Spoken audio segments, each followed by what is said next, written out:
Hey Knights, thanks for joining us. My name is Nataly Montealegre, and today is Wednesday, September 9th, 2020, and here's your nightly news update. UCF has placed residents of 3 different sororities with on-campus housing on a 2-week quarantine due to concerns of health and possible spread of COVID. A total of 79 women living in Zeta Tau Alpha, Kappa Alpha Theta, and Alpha Espion Phi are being told to stay in their rooms. However, while in quarantine, these students are allowed to pick up food deliveries and other essentials. COVID is also forcing travelers to stay put, and hotels in Orlando area have taken a massive hit because of it. Until this past month, UCF Knightly reporter Sean Green tells us more about how hotels in our area are starting to get business once again. After being at an all-time low with business since COVID-19, Orlando hotels are starting to see a rise in hotel occupancy. According to the Orlando Business Journal, Orlando's average hotel occupancy rate reached 29.3% in August after being around 12% in April. Orlando has over 450 hotels and 125,000 guest rooms.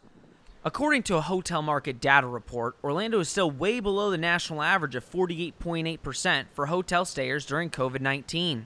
Front office manager at Springfield Suites Orlando, William Rodriguez, says he is starting to see an increase in guests this month.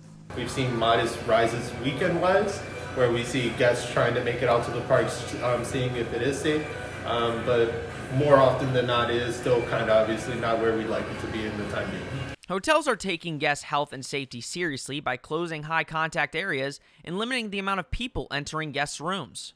Orlando is hoping that the health measures that they have put in place will entice tourists to come back and visit these great hotels in the city. With UCF only allowing 25% occupancy in the stadium this football season, some alumni will not be traveling to see the Knights play, leaving hotels emptier than normal. Front office manager at the Holiday Inn Hotel in Orlando, John Meloy, doesn't think it will hurt them that much. Well, it's going to hurt us a little bit, but in the long run, we're taking all the necessary procedures, steps, precautions, in cleaning the room, keeping, the guests and the patrons at a social distance safe, mask required. In Orlando, Sean Green, UCF Nightly News. Orlando hotels hope to regain a bit of traction to close out the year.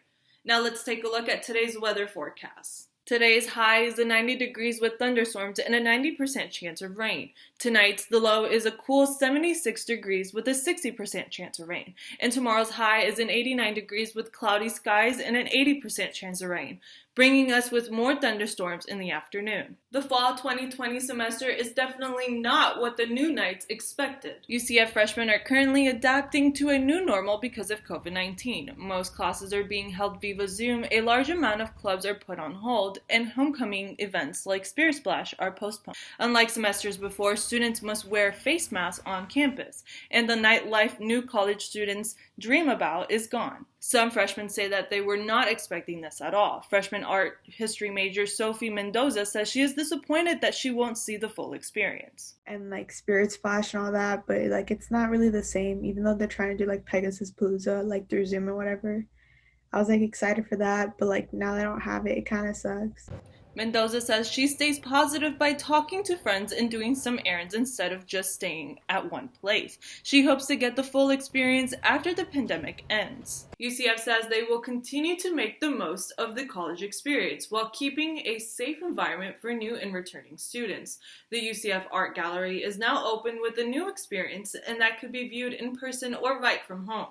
The exhibit called Illumination, the Darkness, Our Carceral Landscape shows a variety of work from 25 artists about their experience in prison. The American Civil Liberties Union website states that the U.S. incarcerates more people per capita than any other country in the world. Curator Keri says that the exhibit tackles police brutality and demands for reform through the Black Lives Matter movement.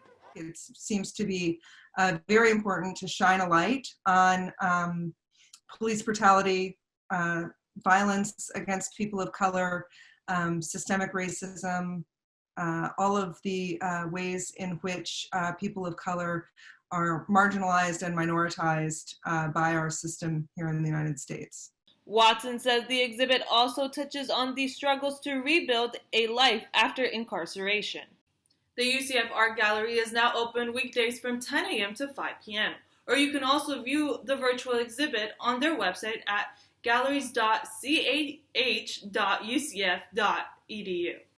And that's all the time we have for now. Make sure to keep up with what's happening throughout the week by following us on social media at UCF Knightly News. And check back here tomorrow for another nightly news update. I'm Nataly Montealegre. Go Knights, charge on.